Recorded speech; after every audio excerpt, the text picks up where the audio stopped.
attendees are in listen-only mode.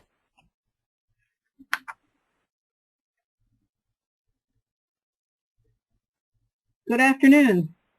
Our apologies for the slight delay. Welcome to the fourth in our series of Ethics in American Buddhist Groups, presented by an olive branch. Today's webinar is the fourth, the final one in our series, and it's entitled Creating a Safe, Strong Sangha. My name is Leslie Hospodar. I'll be the moderator for this webinar, and today we will be featuring presentations by Reverend Kyoki Roberts and Katheryn Wiedman. An olive branch was founded in 2011 primarily to respond to conflict and ethical misconduct that seem to be sweeping Buddhist communities in the United States. Our organization hopes to preempt severe conflicts and misconduct by teaching dispute resolution and strengthening board governance. In cases where conflict and misconduct are already in full bloom, we respond with processes for healing and restoring harmony. Before I introduce today's speakers, there are two things I'd like to mention. First, this webinar is being recorded, and that recording will be posted on the Olive Branch website as soon as we can following the webinar today. Secondly, as participants, your microphones are muted, but if you have questions along the way, please enter them into the control panel that you can see on your screen. While Katheryn and Kyoki are doing their presentations, I'll be watching for your questions to come in, and we've planned some time at the end of our session for them to answer those questions. We've also received 4 questions via email in advance, and we will be sharing responses to those as well. If we run out of time and there are questions that we can't address in our webinar today, we'll send an email back to you with a response to your question. Okay, with that said, I would like to introduce our presenters today. First, Kyoki Roberts is the founder and co-executive director of an olive branch. She lives in Pittsburgh and is a resident at the Zen Center of Pittsburgh. She's also done extensive work on the ethics committee for the Soto Zen Buddhist Association. She was the committee chair and former vice chair of that association, and she's a certified mediator and trainer for the state of Nebraska. She will be speaking with us today about how to create strong, safe sanghas, along with our second presenter, Katheryn Wiedman. Katheryn is a co-director of an olive branch. Her business is she's a board source certified governance trainer. She's the president and CEO of Centerpoint Institute, which is a consulting firm that provides guidance to decision makers in nonprofit organizations. Katheryn's competencies in governance, mission and vision development, strategic planning, facilitation, and coaching come to bear and are an important part of what she brings to an olive branch. So today's presentations, as I mentioned before, will be on establishing a strong, safe sangha. So we're going to have comments first on how to establish that base for a safe sangha, and then Katheryn will be presenting the first topic, and then Kyoki will be presenting what to do when things go wrong. She'll have tips and pointers for ways to address issues when grievance policies and procedures need to be invoked. We'll wrap up today, as I mentioned before, with a Q&A session with the questions that were presented ahead of time, as well as any that you post during the presentations. And so without any further conversation, I think I'm ready to turn this over to our first presenter. So first off, Katheryn Wiedman. Thank you, Leslie.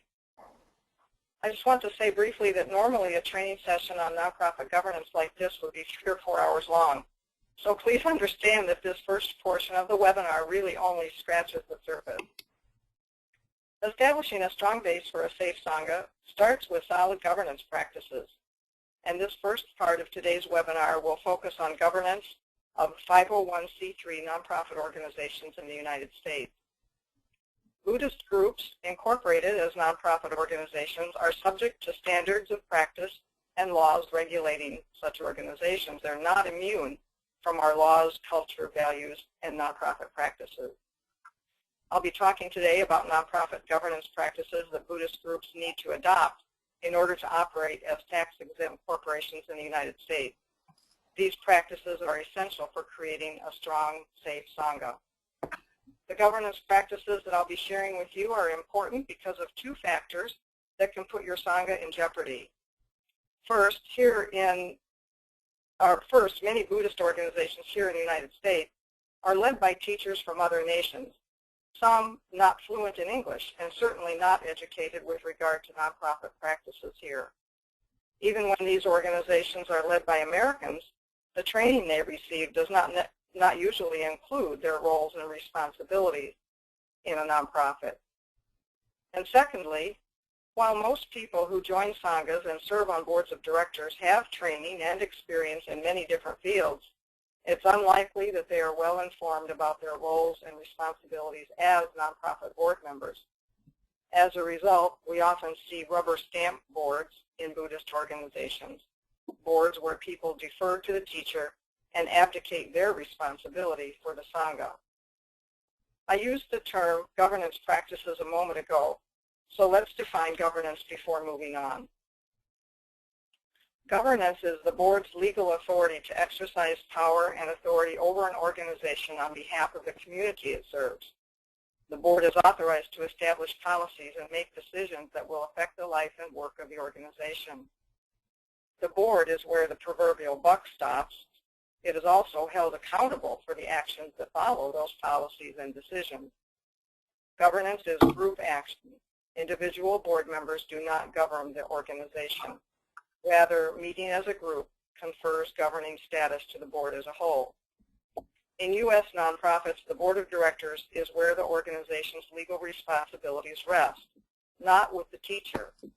If a board ignores its governing documents or takes no action against wrongdoing, it can be held accountable. The board as a whole has well-defined responsibilities, and the board members as individuals have well-defined responsibilities. So let's begin by considering first the responsibilities of the board as a whole. The board has 10 responsibilities that can be organized into 3 general categories for easier remembering: set direction, ensure necessary resources, and provide oversight. Next, I'll explain what each category includes. The first category of board responsibilities is to set direction for the organization. And setting direction means that the board determines the organization's mission or purpose. It establishes and safeguards the values, and it ensures effective planning.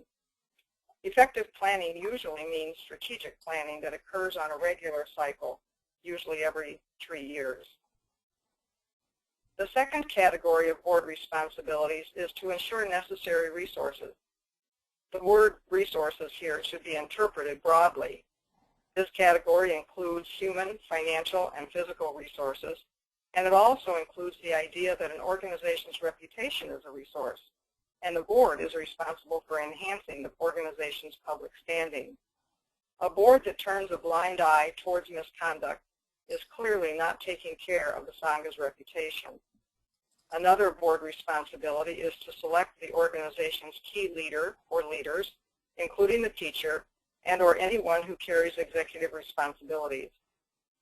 And finally, within the broad category of ensuring necessary resources is the board's responsibility to build a competent board and to conduct board self-assessment. Since the board holds legal responsibility for the organization, it's arguably the most important human resource of the organization. And yet, it's really surprising how little energy the board expends on strengthening itself. Building a competent board includes many very important functions, such as assessing the individual members, cultivating potential board members, selecting and recruiting board members, election and orientation. But building competence also includes ongoing education on board responsibilities and policies, such as the ethics policy and how to read financial statements and reviewing the bylaws and so forth. The board should also provide for Sangha training, especially regarding ethics, the whistleblower policy, and the grievance procedure. The third main category of board responsibilities is to provide oversight. As with ensuring necessary resources, providing oversight is a big category and should be interpreted broadly. Oversight includes monitoring and strengthening programs and services, paying attention to the culture of the Sangha. Boards should be aware if there is bullying, abuse, or fear among Sangha members. They should know if there are secrets and red flags, and they must speak up to change such a culture. Oversight also includes protecting the organization's assets and monitoring finances, and it includes ensuring legal and ethical integrity. Legal integrity includes understanding the bylaws and following them, and if they're out of date or need to be brought in line with current practice, amending them. In an olive branch, we have seen some pretty scary bylaw situations. If the organization was to be sued and the board was found to be operating outside the provisions of its bylaws, the legal situation would become even more difficult. Be sure that your bylaws include a specific provision for the teacher's role on the board. The more Buddhist organizations I work with, the more aware I am becoming that the relationship between the teacher and the board is often out of balance, with the teacher wielding great power and the board very little. I'm especially concerned when the teacher is the board president or chair and when he or she controls who the board members are. Another aspect of oversight is to support and evaluate the organization's key leader or leaders, the teacher and the executive. These are part of the oversight responsibility. And finally, oversight includes establishing and enforcing policies. Before leaving the topic of the board's responsibility to provide oversight, I want to talk a little bit more about the importance of policies in overall governance. Policies are written rules, statements, or directives for making decisions and taking action. They serve as a guide for the board as it carries out its governance duties. Policies also establish the way the board should act in a challenging situation, and they even serve as a protective mechanism when a decision is questioned. Too often, boards establish policies reactively to make sure that a bad decision made during a crisis is never repeated. But policy making is far more effective when it's done proactively. There are many different kinds of policies, some relating to ethics and accountability, the board, the leader or the head priest or executive director, policies about finance and investments, fundraising, personnel, communications, and so forth. But the policies I want to highlight today have to do with ethics and accountability. Your Sangha should have an ethics policy or ethics statement that is signed by all teachers, novice priests, and board members. It should be given to all members and posted, all members of the Sangha, and posted in prominent locations. From time to time, the meaning and intent of the ethics policy should be discussed in Sangha meetings. The ethics policy should address various kinds of misconduct, including sexual relationships between teachers and students. Sexualization of the teacher-student relationship is never okay. It's an abuse of power and a breach of the teacher's fiduciary duty to the students. Your Sangha should have a whistleblower policy, offering protection for a person who speaks out. And hand in glove with the whistleblower policy is a grievance procedure that specifies the process used when there are conflicts or allegations of misconduct. All organizations are expected to have a confidentiality policy, a conflict of interest policy that is signed annually by board members and teachers. A conflict of interest policy requires people, including the teacher, to make decisions and act for the benefit of the organization, not for personal gain or profit. It spells out what to do when a possible conflict of interest is identified. A confidentiality policy is signed by board members and teachers and is another important policy to have. This one deals with the confidentiality of board discussions and is vitally important when the board is wrestling with sensitive issues. Record retention and document destruction policies have become important in cases involving wrongdoing. These policies need to include provisions for digital records such as email and telephones. So far, we've been talking about the governance responsibilities of the board as a whole, and now let's turn to the responsibilities of individual board members. Here are a few of the personal obligations: to actively participate, to be informed, to support and promote the organization, and safeguard the organization's ethics and values. Board members are fiduciaries for the organization, and as such, they have fiduciary duties. A fiduciary is probably a word that most people don't have in their vocabulary, so let's define it.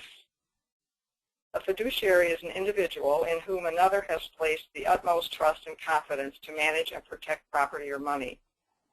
It's also the relationship wherein one person has an obligation to act for another's benefit. The word fiduciary comes from the Latin word fiducia, meaning trust. A fiduciary is a person, or even a business like a bank, who has the power and obligation to act for someone else under circumstances that require total trust, good faith, and honesty. Some examples of fiduciaries are business advisors, attorneys, guardians, bankers. Also included are spiritual leaders, teachers, therapists, and doctors, who all owe similar fiduciary duties to their students, clients, and patients. So fiduciary duty is a legal or ethical relationship of confidence or trust between two or more parties. U.S. law treats a corporation, including a nonprofit corporation, as a person. And so board members then are fiduciaries for that person, acting at all times for the sole benefit of that entity. Fiduciaries have three duties: the duty of care, the duty of loyalty, and the duty of obedience. The duty of care is simply the idea that as a board member, you must adhere to a standard of reasonable care while performing any acts and making any decisions that could foreseeably harm someone else. As a board member, in any kind of nonprofit, secular or spiritual, you fulfill your duty of care by actively participating. You prepare for and attend meetings and events. You ask questions. If you don't agree with the decisions being made by the board, do not stop attending, because non-attendance is not a defense in a legal proceeding. The duty of care includes maintaining independence and objectivity. As an individual board member, you must do what a sense of fairness, ethics, and personal integrity dictate. You need to be able to speak truth to power. If you cannot be independent, you should not serve on the board.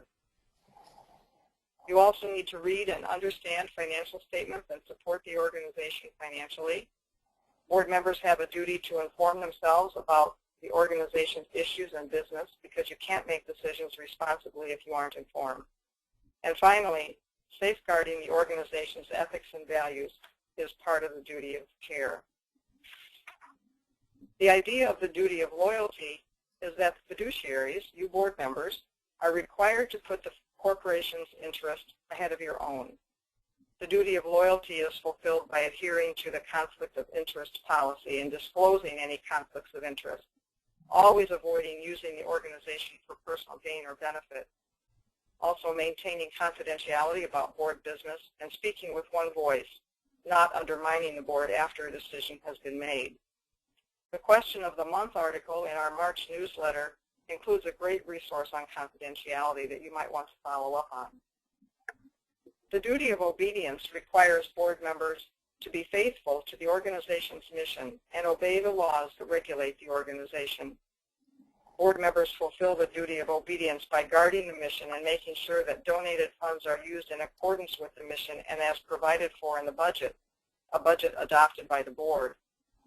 The duty of obedience includes adhering to bylaws and articles of incorporation.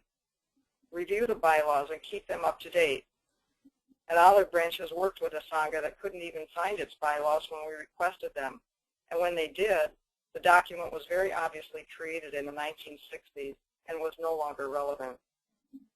Obedience also means enforcing other documents that govern the organization, for example, the policies and procedures, and keeping those up to date.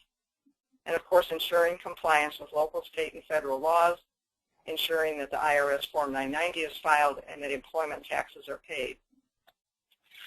So in summary, Buddhist groups in the United States are not any more immune from conflict and misconduct than any other spiritual or religious groups.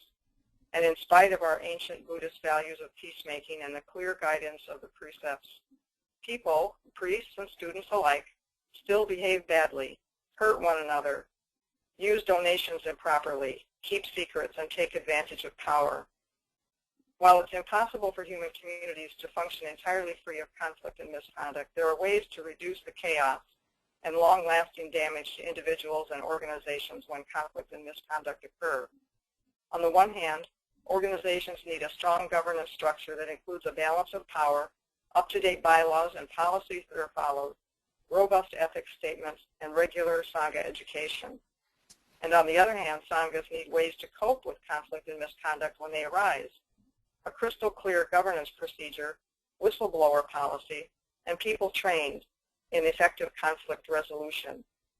All of these practices for a strong, safe Sangha are in the hands of the Board of Directors. I'll say that again.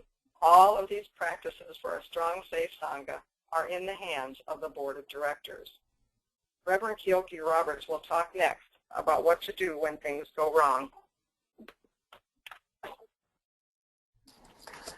Well, Katheryn, thank you. This is Kyoki. Please notice why she is considered one of the premier nonprofit governance specialists in the nation.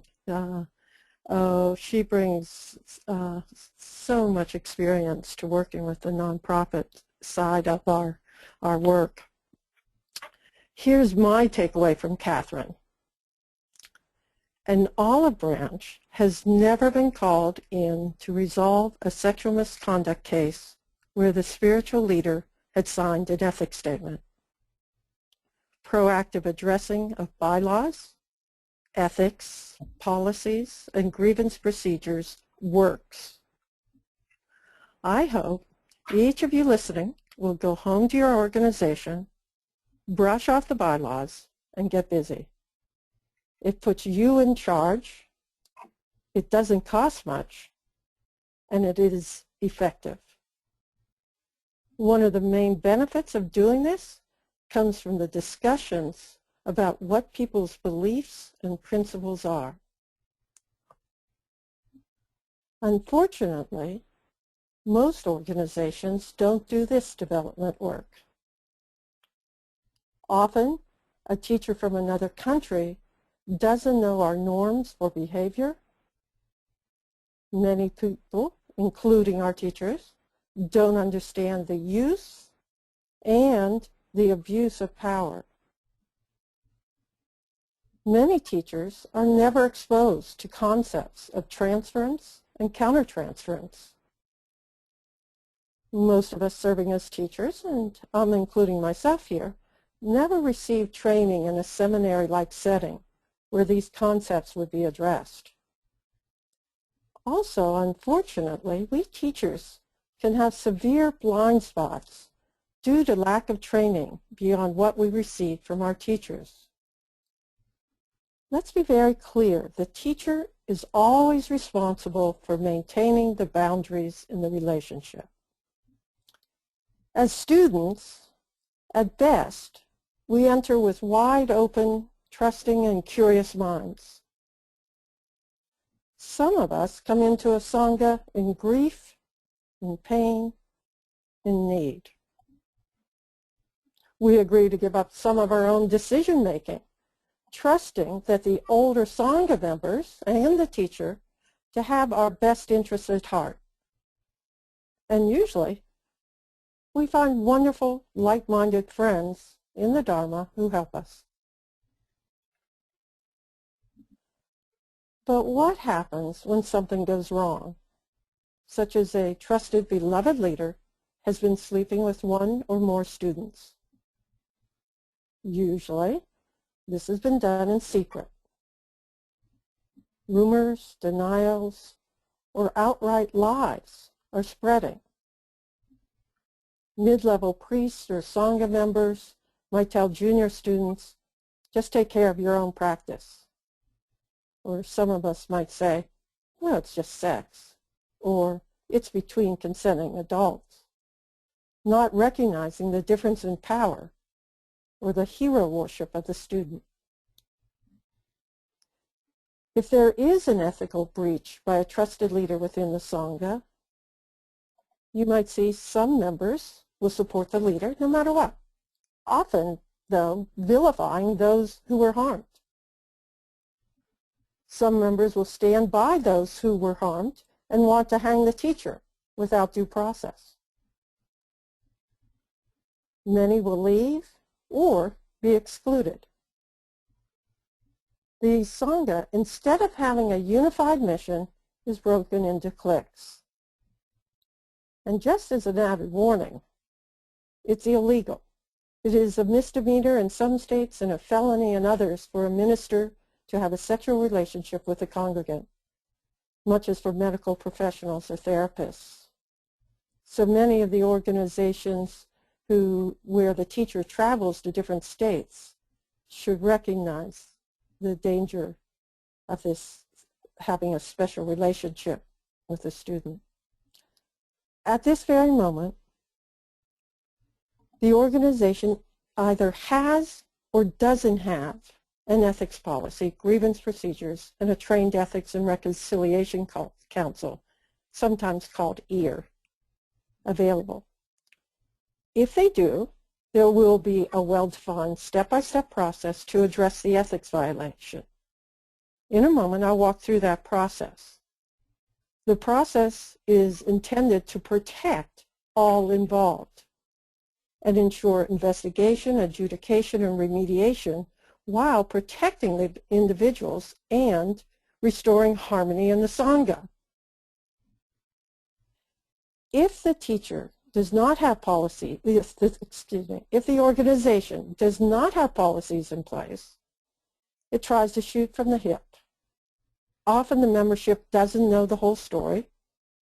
People are not protected. The Sangha is about to be destroyed from within.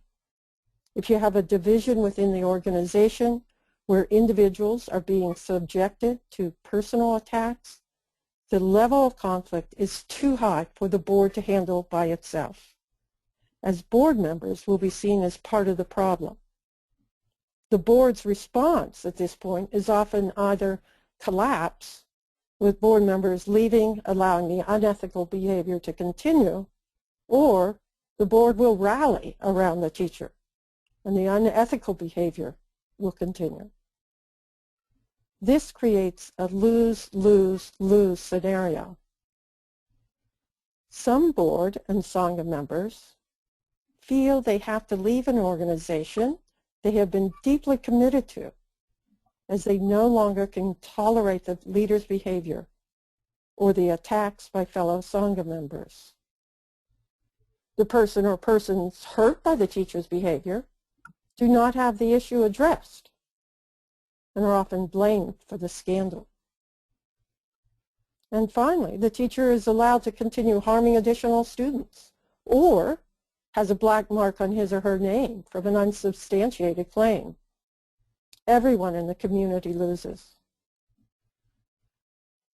This is where the use of a neutral third party is essential, whether it be your EAR council, Ethics and Reconciliation Council, or a trained church mediation team, such as the Lombard Center with the Mennonites, Faith Trust Institute, or an olive branch.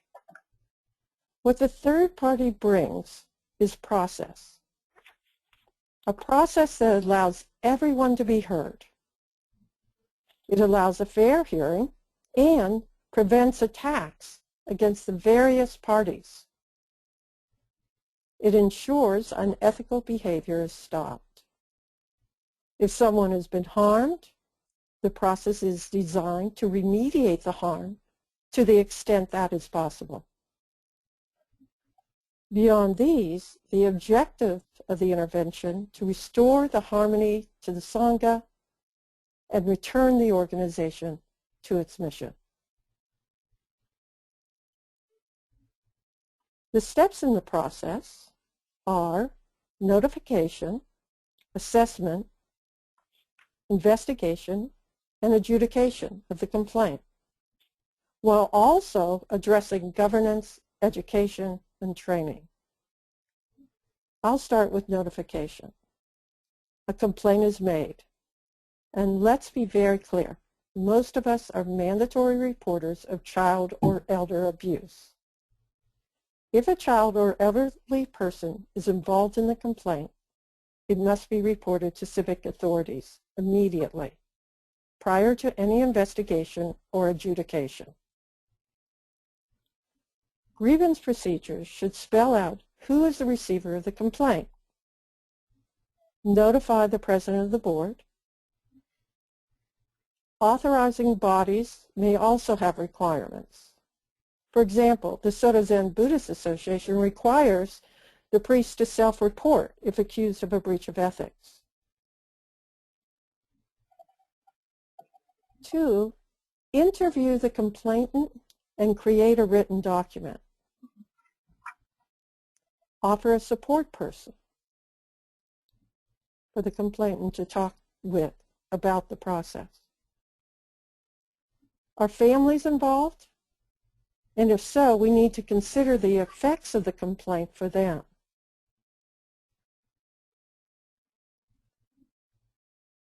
The next step is to interview that person who was accused, the priest, the spiritual director, the leader, etc., and create a written document from that. He or she, too, should be offered a support person. And again, are the families involved?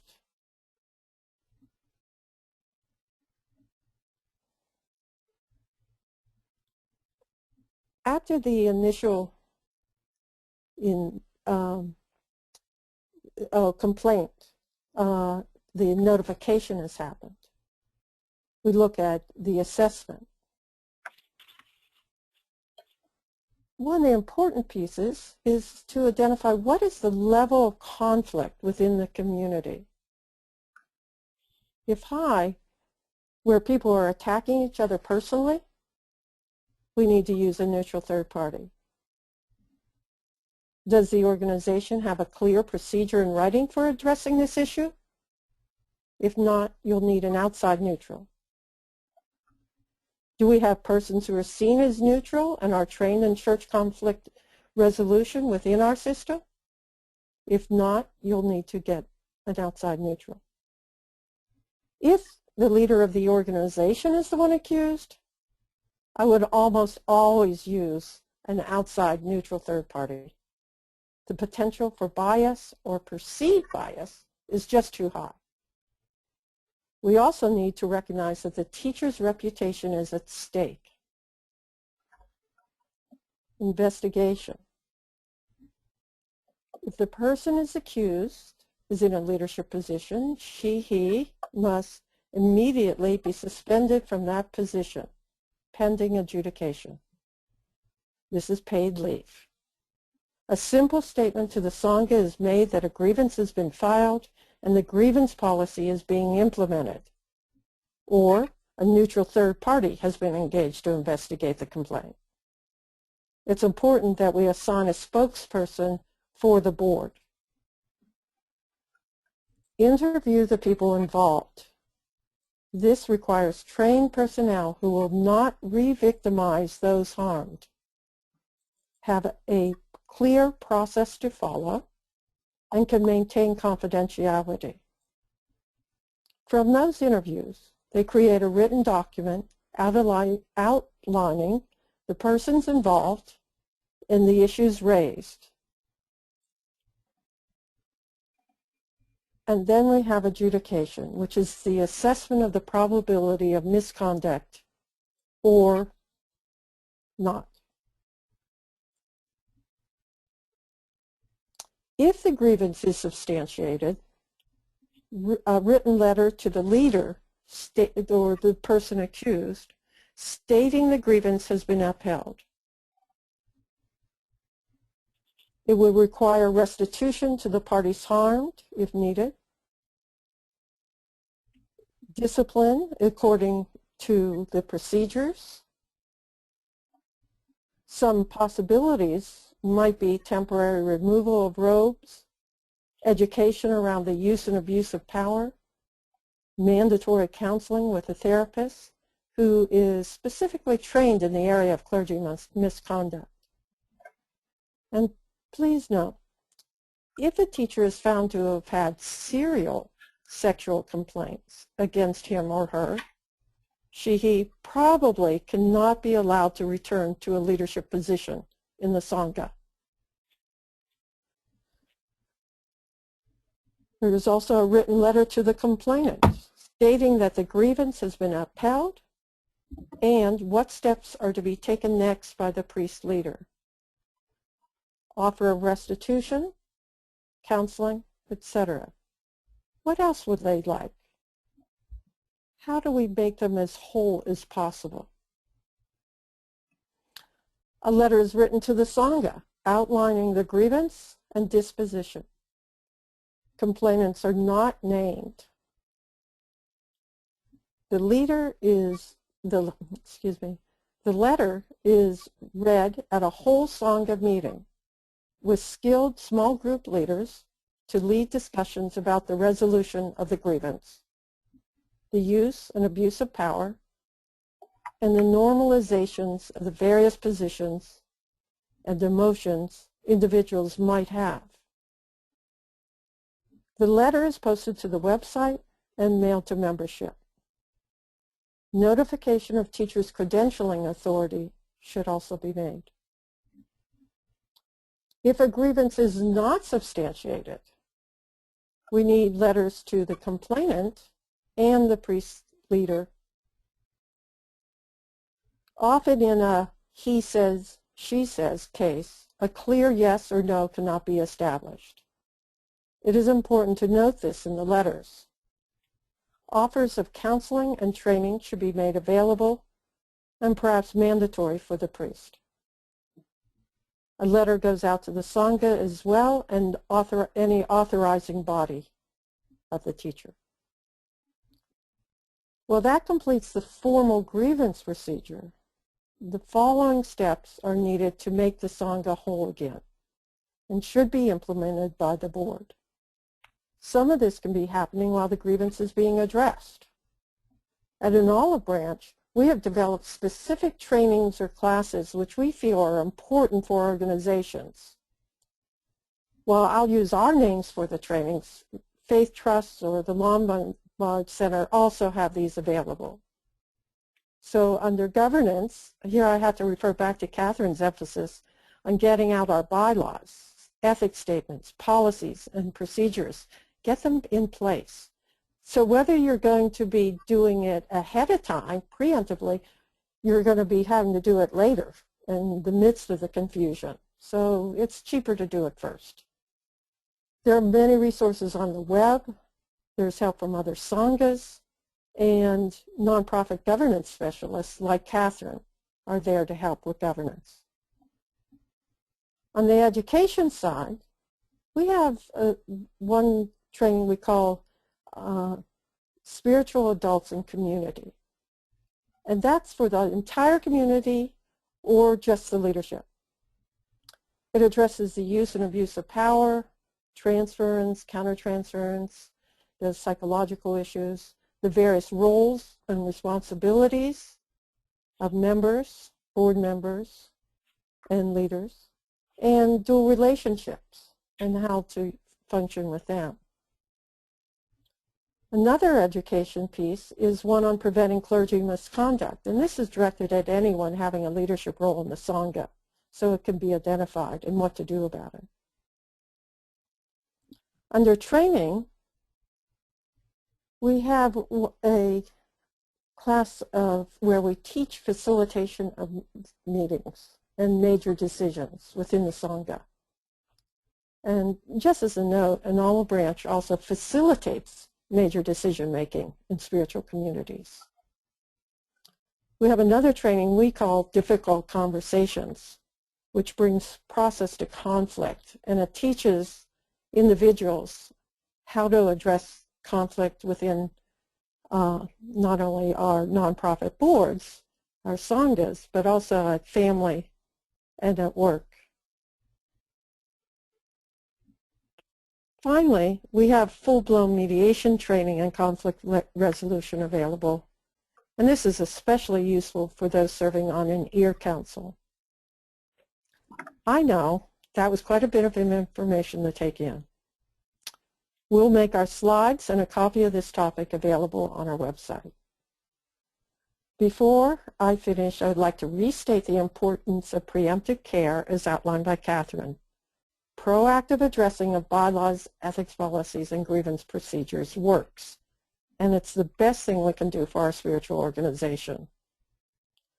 I'd also like to point out our reading list on our website and a more detailed description of our classes and work. You don't have to reinvent the wheel if your community is having problems. Now, I'll go back to Leslie for some questions, and if you have one now, please send it in. Okay, thank you to both Kyoki and Katheryn for those presentations. There was some really helpful information in there. And one of the questions that was posted during the presentation was, will this PowerPoint be available for download? And as Kyoki mentioned, we'll make the presentation available on the website. Katheryn or Kyoki, the PowerPoint being available for download on the website? Absolutely, as far as I'm concerned, the wider the possible. Okay.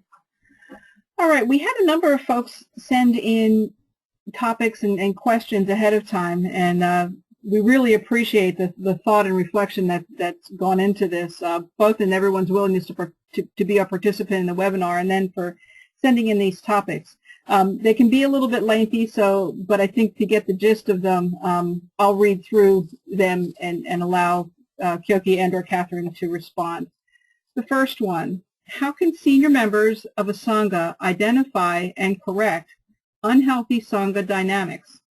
Can senior members who aren't a part of the governance structure, as well as those who are, be given a respected voice or permission to speak out about unhealthy dynamics? What might that permission or voice look like? Who has the power to correct unhealthy dynamics? Can healthy patterns be established and unhealthy ones prevented through policies and structures alone? To summarize the remainder of this question, the example was brought up of someone who has major emotional or mental health issues coming to the Sangha and is seen as not fitting in or has been asked to leave. There can be a feeling that it hurts to have someone excluded, and the question ends with, but who is the judge of that?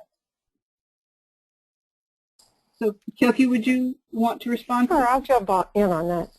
I think the training in facilitation or our difficult conversations training, getting training on how to be a good listener, how to identify issues, and also the underlying values that are prompting the emotions and the decisions that people are making. That's really important work, and if anybody out there can get into a training around facilitating a meeting, for instance, and learn about the skill sets, I think that'd be highly valuable. The next piece that I hear more is getting into whether there's psychological issues that are out there, and also perhaps dual relationships that might be coming to bear. And there's special trainings available for that as well. I think most of us as teachers do not have training as therapists, but our training should have given us the ability to identify those psychological issues in the student that are coming up and deciding whether the spiritual activities at the center are appropriate for that individual. Most of us, while we're not trained as therapists, are trained to know when a person should seek counseling, but ultimately, I want to make very clear, the teacher is responsible for deciding whether the person should attend or not attend.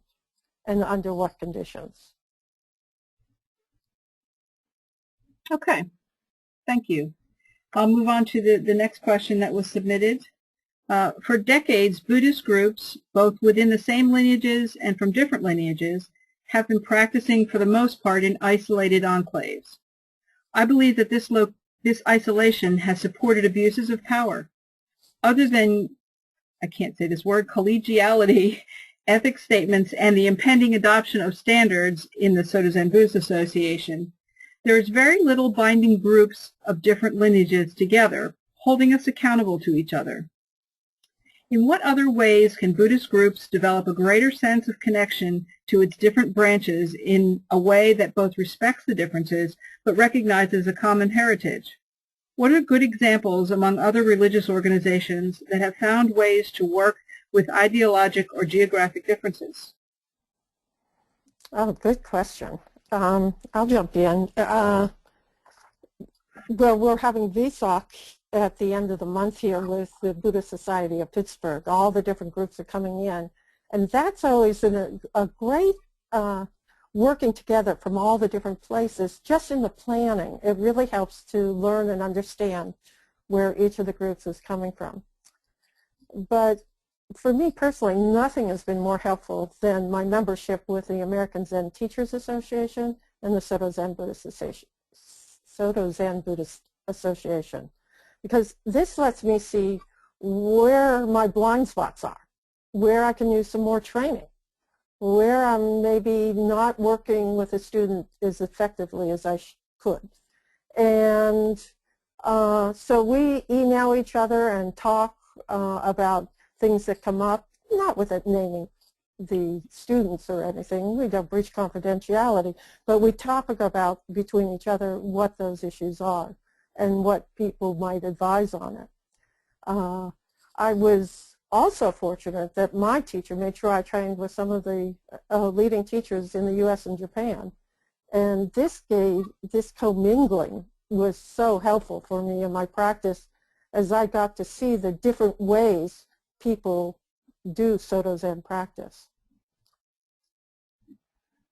Okay, thank you. We've got about 6-7 minutes left here, so we'll keep an eye on the clock and not go too much over our hour-long session. The next question that came in is probably geared towards Katheryn and your perspective. The question is, am I correct in assuming that open meetings laws pertain to the operation of a Zendo or a 501c3 religious institution? Do you have any comment on its application in this setting? Well, open meetings laws vary from state to state.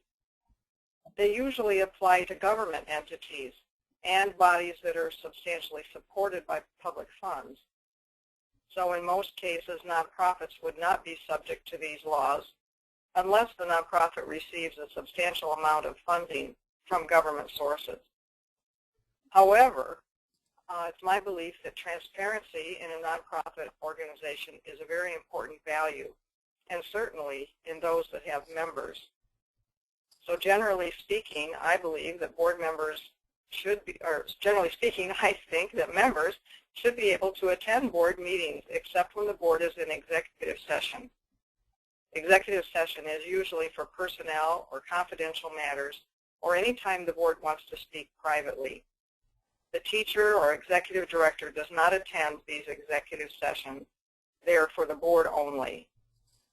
So a quick answer to the question, no, the operation of a Zendo would generally not be subject to open meeting laws, presuming that they don't receive a lot of government funding.